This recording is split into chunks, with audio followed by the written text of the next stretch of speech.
अंबरनाथ शहरात 59 जागांसाठी निवडणुका पार पडत आहेत। आज सकाळपासूनच मतदानाला सुरुवात झाली आहे। मी सध्या रोटरी क्लबमध्ये आहे आणि जर आपण बघितलं काही ठिकाणी मतदानांच्या लांबच जे मतदान करण्यासाठी आले त्यांच्या लांबच रांगा पाहायला मिळत आहेत, तर दुसरीकडे ज्या रांगा आहेत मतदानासाठी आलेल्या त्या कमी प्रमाणात दिसत आहे, कारण की मतदाराचा जो उत्साह होतो तो काहीसा कमी झाल्याचं चित्र सध्या पाहायला मिळत आहेत।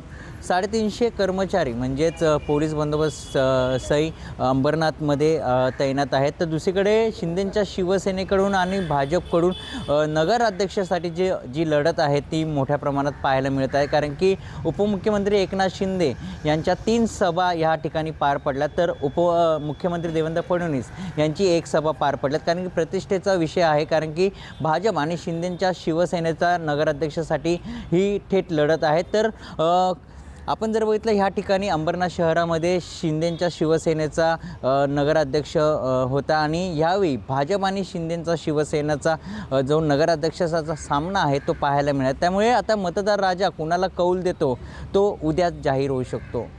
मयूर जाधव, TV9 मराठी, अंबरनाथ।